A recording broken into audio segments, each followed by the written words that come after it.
Hello student, आज के इस वीडियो में आपको बताने वाला हूँ बेरोजगारी की समस्या पर आप निबंध को कैसे लिखेंगे। इतने आसान तरीके से निबंध बताने वाला हूँ, एक बार यह वीडियो देखने पर ही याद हो जाएगा। इसे आपको रटने की आवश्यकता नहीं पड़ेगी। यह बहुत ही इम्पोर्टेंट निबंध है जो हर साल आपको बोर्ड एग्जाम में पूछे जाते हैं, इसलिए आप वीडियो को पूरा अंत तक अच्छे से देखेंगे, इससे आपके 7 नंबर क्लियर हो जाएंगे। अगर आपको किसी भी टॉपिक पर निबंध लिखना है तो सबसे पहले आप ऊपर हेडिंग डालेंगे, जिस तरह से हमने डाला है। मान लीजिए हम आपको बेरोजगारी की समस्या पर निबंध बता रहे हैं, तो यदि आप किसी और टॉपिक पर निबंध लिखेंगे तो आप इसी तरह से हेडिंग डालेंगे।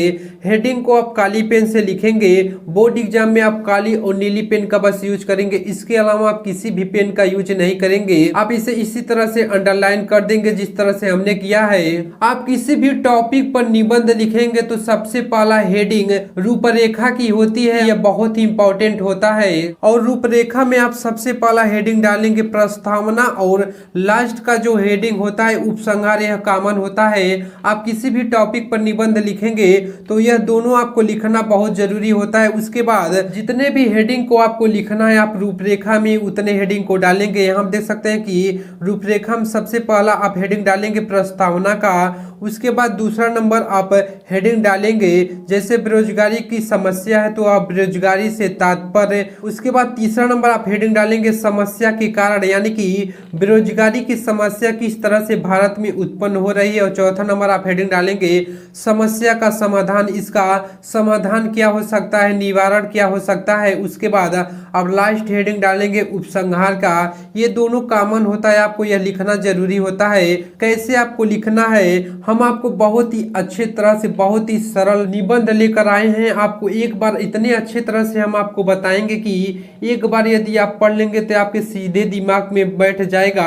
इसे आपको रटने की आवश्यकता नहीं पड़ेगी। आप 24 फरवरी के बोर्ड एग्जाम में आप आसानी से लिख कर आएंगे। सबसे पहला आप हेडिंग डालेंगे प्रस्तावना का, अंडरलाइन करेंगे। कैसे आप लिखेंगे, आप इस तरह से लिखेंगे स्वतंत्रता प्राप्त करने के बाद से ही हमारे देश के अनेक समस्याओं का सामना करना पड़ा, यानी कि जब भारत आजाद हुआ था तो बहुत से समस्याएं उत्पन्न हुई थी। आप इसी तरह से लिखेंगे इनमें से कुछ समस्याओं का तो समाधान कर लिया गया है, यानी कि कुछ समस्याओं पर हमने समाधान पा लिया है, किंतु कुछ समस्याएं निरंतर विकट रूप लेती जा रही हैं, यानी कि कुछ समस्याएं बहुत ही विकराल रूप लेती जा रही हैं। जैसे बेरोजगारी की समस्या भी ऐसी ही एक समस्या है। हमारे यहाँ अनुमान था, यानी कि अनुमान से लगभग 50 लाख व्यक्ति प्रति वर्ष बेरोजगारी की पंक्ति में खड़े हो जाते हैं, यानी कि हमारे भारत में 50 लाख से अधिक व्यक्ति हर वर्ष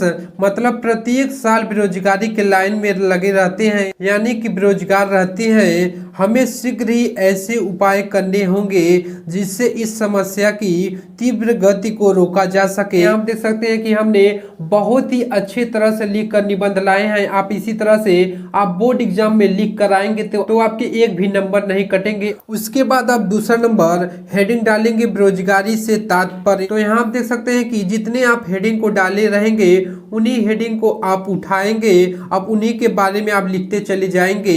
इसमें आप लिखेंगे बेरोजगारी एक ऐसी स्थिति है जब व्यक्ति अपनी जीविका के उपार्जन के लिए काम करने की इच्छा और योग्यता रखते हुए भी काम प्राप्त नहीं कर पाता है, यानी कि बेरोजगारी एक ऐसी स्थिति है जब व्यक्ति अपनी जीवन को जीने के लिए और काम करने की इच्छा और योग्यता को रखते हुए भी काम नहीं कर पाता है। यह स्थिति जहां से एक और पूर्ण बेरोजगारी के रूप में भी देखने को मिलती है।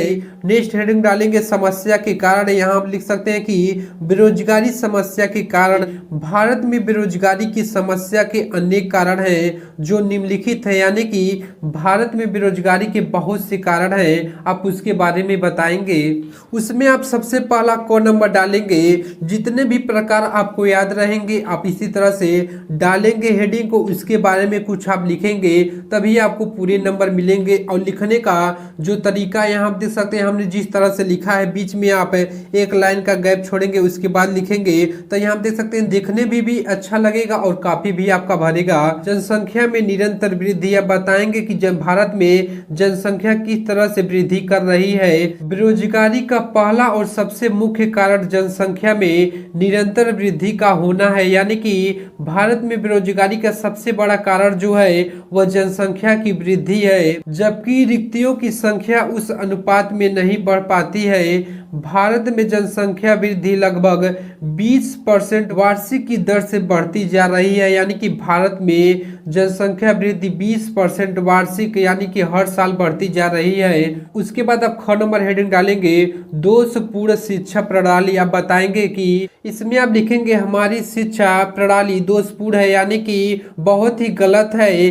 इसके कारण शिक्षित बेरोजगारों की संख्या बढ़ती जा रही है। यदि हम शिक्षा में इसे जागरूक कर देंगे तो जनसंख्या वृद्धि को आसानी से रोकी जा सकती है। यही मुख्य कारण है। यहाँ व्यवस्था प्रधान शिक्षा का अभाव है। उसके बाद आप ग नंबर हेडिंग डालेंगे लघु तथा कुटीर उद्योगों की अवनति। इसमें आप लिखेंगे बेरोजगारी की वृद्धि में लघु और कुटीर उद्योग की अवनति का भी महत्वपूर्ण योगदान है। अंग्रेजों ने अपने शासन काल में भारत के कुटीर उद्योग को पंगु बना दिया था, यानी कि लाचार बना दिया। आप इसी तरह से लिखेंगे। उसके बाद आप घ नंबर हेडिंग डालेंगे यंत्रीकरण और औद्योगिक क्रांति। इसमें आप लिखेंगे यंत्रीकरण ने असंख्य लोगों के हाथों से काम छीनकर उन्हें बेरोजगार बना दिया, यानी कि मशीनें असंख्य लोगों के हाथों से काम छीनकर उन्हें बेरोजगार बना दिया है। अब देश में स्वचालित मशीनों की बाढ़ सी आ गई है,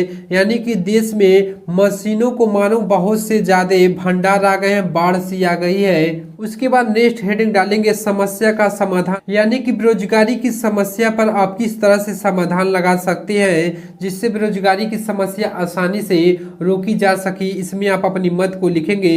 बेरोजगारी की समस्या को दूर करने के लिए निम्नलिखित सुझाव प्रस्तुत किए जा सकते हैं कि यानी कि निम्नलिखित प्रकार से इसे बेरोजगारी की समस्या को रोका जा सकता है। इसमें सबसे पहला कारण है क नंबर आप लिखेंगे जनसंख्या वृद्धि पर नियंत्रण, यानी कि जनसंख्या की वृद्धि पर नियंत्रण हम कैसे करेंगे। इसमें आप लिखेंगे बेरोजगारी को कम करने का सर्वप्रमुख उपाय जनसंख्या वृद्धि पर रोक लगाना है। यदि हम जनसंख्या की वृद्धि पर रोक लगा देंगे तो बेरोजगारी की समस्याएं कुछ कम हो जाएंगी। उसके बाद आप ख नंबर हेडिंग डालेंगे कि शिक्षा प्रणाली में परिवर्तन, यानी कि हम शिक्षा के क्षेत्र में हम बदलाव ला सके, उसमें हम शिक्षा के द्वारा लोगों को जागरूक कर सके।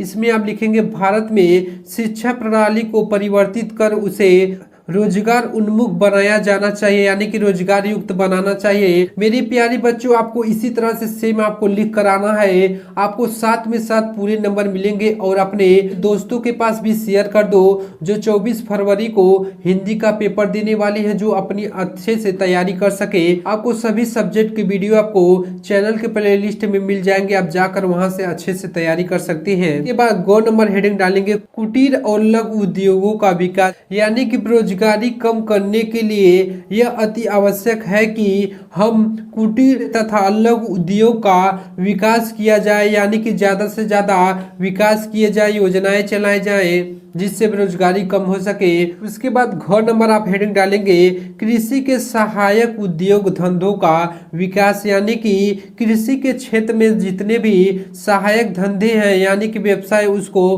और अधिक विकास किया जा सके।